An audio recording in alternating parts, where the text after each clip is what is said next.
Hello guys, good morning. This is Otoboyson. So mayroon akong i-share sa inyo. May ginagawa tayo dito nga Suzuki Vitara. So ang issue nito, maingay yung compressor. So titingnan natin kung saan maingay, dito sa bearing ba or dito sa piston niya. So dalawa kasi yung ingay na narinig ko dito, bearing at saka sa piston. So pakinggan ninyo guys. So ayan, pakinggan ninyo. So una sa bearing tayo. Ngayon kung gaganunin ninyo yung pag ginaganon ko, ayan ayan may magaspang siya, magaspangan, ayan ayan hindi ko iniikot yung bomba, ito lang bearing yan pagka iniikot natin yan, may lagitik, ayan ayan sumasabit, ayun, narinig nyo parang may sumasabit siya na bato, ayan ayun. Ngayon confirm sira yung bearing. So dito naman tayo sa bomba. Kailangan yung bomba guys, ito tinakpan ko lang tinakpan ko para di madumihan siya. Tsaka ito, yan, ito pag binumba natin dapat hindi ito kumakala-kala, yan yan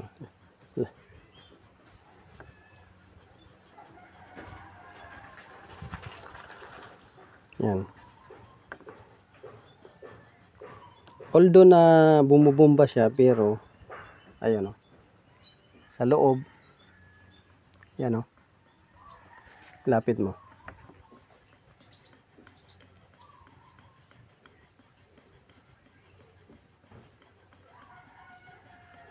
yan. So yung problema nito, mayroon na siyang problema sa piston, at dito may problema din siya sa bearing. So sa piston, minsan nadadala yan sa lubrication ng freon or sa lubrication ng compressor oil, nadadala minsan yan, nawawala. Kaso ang problema nito is wala tayong oil na na-recover na marami, kunti lang yung oil. So meaning to say, ito siya ay medyo natuyuan, bumaba yung level ng oil. So yun yung gagawin natin. So yun, this is Otoboyson. Ano, nakakuha kayo guys ng konting kaalaman. Hindi ba?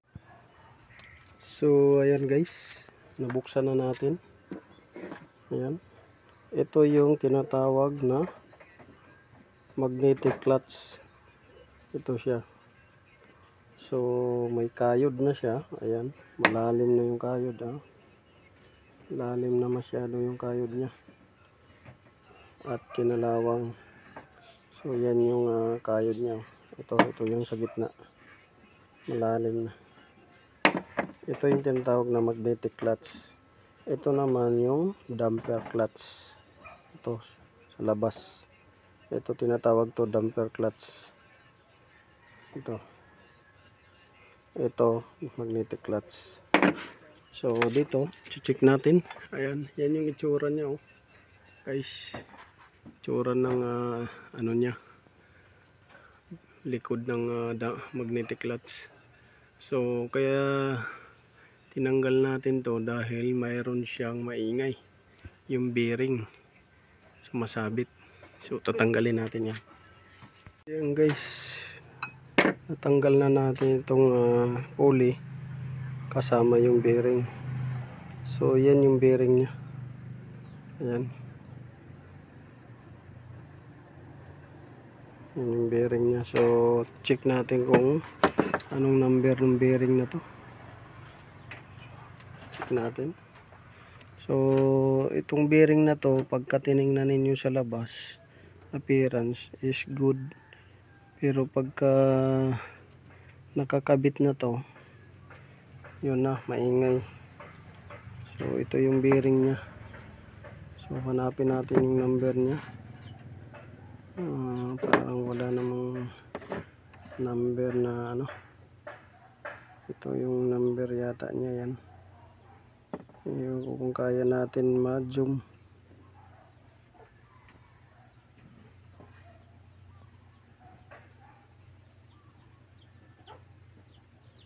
Tingnan natin kung kaya natin ma-zoom. So sobrang liit ng number nya.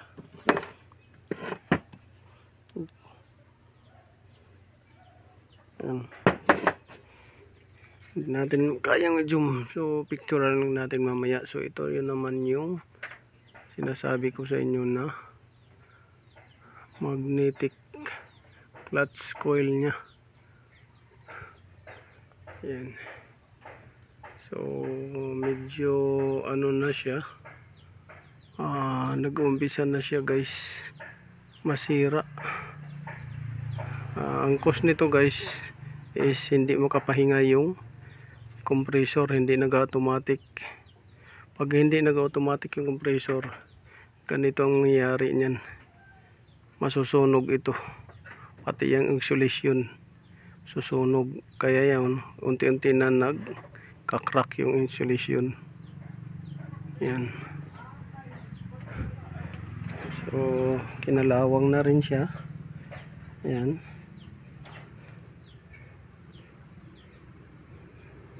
Puro kalawang na yung paligid.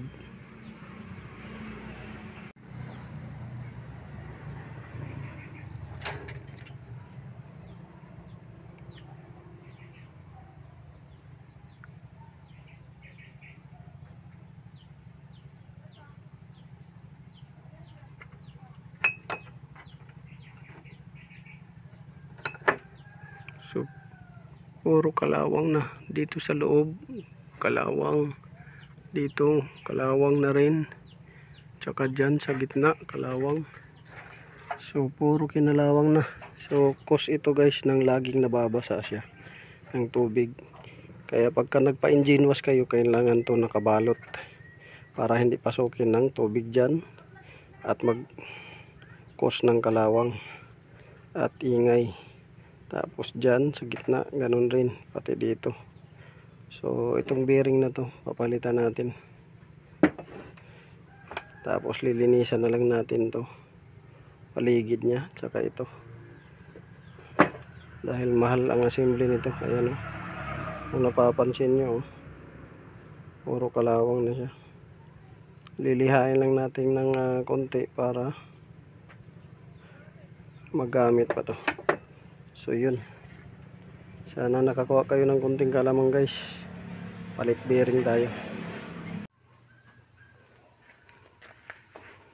So ito, malinis na. So nilinis na natin. Yan. So nawala na yung langis-langis dyan. So yan. Nilinis na natin.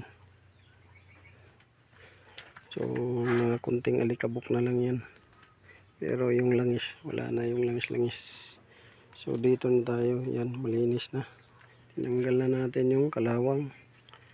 Tapos dito, yan, tinanggal na rin natin yung kalawang din. Tsaka yung sa loob. So inalis na natin yung kalawang. Tapos dito, inalis na rin natin yung kalawang. Yan, bearing. So linis na. Pati ito, linis na. Kakabit na natin dito. So ayan guys, tapos na. Kakabit na natin. So nakabit na natin yung bearing, tsaka yung ano nya, damper clutch, magnetic clutch, pulley, at nalinis na rin natin to. So ikakabit na natin to, tapos lalagyan natin ng langis sa system. So gamit pala niya dito ay basahin ko lang. ang gamit niyang compressor ay 14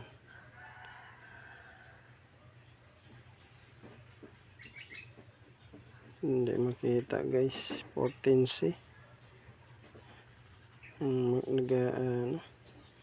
o 15, malabo na yung nakasulat. So yan,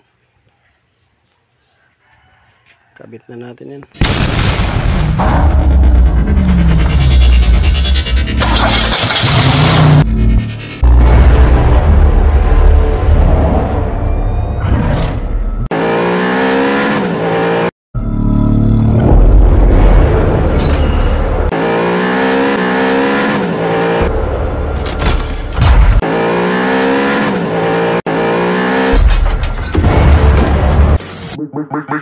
Make